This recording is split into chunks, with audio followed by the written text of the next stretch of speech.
Плаво, Да. ти си един от примерите за това как работата може да направи щастлив, а някой казва, че е краси човека.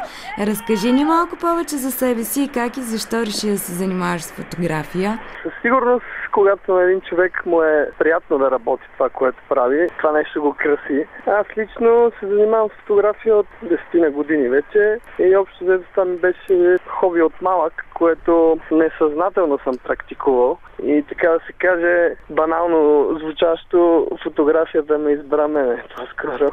Ти работиш и докато почиваш, отчасти ми отговори на този въпрос, но това не е ли натоварващо за теб в определени моменти? Когато на един човек работата му е свързана с забавлението на другите хора, гледа, че той по-скоро не работи и си почива с тях, но реално не е точно така.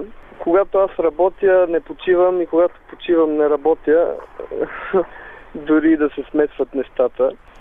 Работата си е работа, почивката си е почивка. Разбира се, има и моменти, в които може да си позволиш нещо по-свободно да интерпретираш, но като цяло работата си е работа.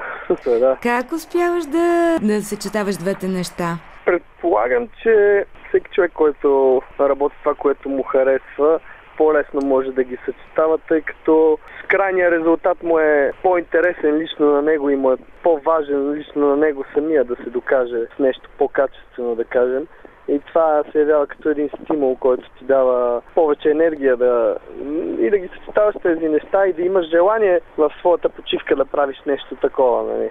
Какво те зарежда в ежедневието? Как релаксираш? Медитирам по принцип, което е едно от нещата, които много ме зареждат и ме така центрират.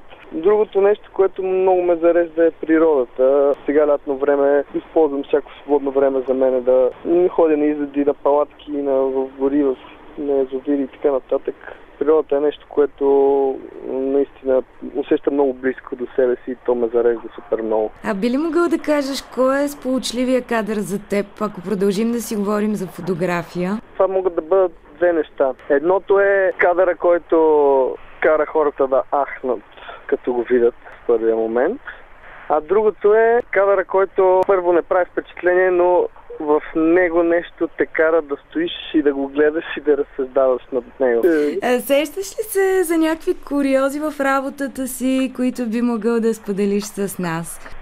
Не знам дали точно куриоз е това нещо, но много съм горд, че един път заради моя снимка беше разкрито престъпление, така да се каже. Ето как фотографията може да помогне и на следствието. А с коя фотосесия се гордееш? Гледам да правя фотосесии, с които винаги се гордея. Ако не се гордея с нещо, никой няма да го види. А ти си работил и с Киро Скалата, я разкажи малко около този проект. Може би по повода за работата и удоволствието, може да се каже, че Киро Скалата е един от хората, които са изучили до перфектност тази тайна на това работата да бъде от твоето удоволствие. Това мога да кажа. Добре, има ли рецепта за това как да усещаме удовлетворение от работата си? Ако има, можеш да я споделиш с нас. Как да ви кажа? Хората са много различни и ако има такова нещо, то е човек да намери сила и смелост и вяра да прави това, което му харесва, колкото и глупаво да е. Но в крайна сметка, каквото и да прави човек в живота си, ако иска да расте, той трябва да приема предизвикателствата пред него.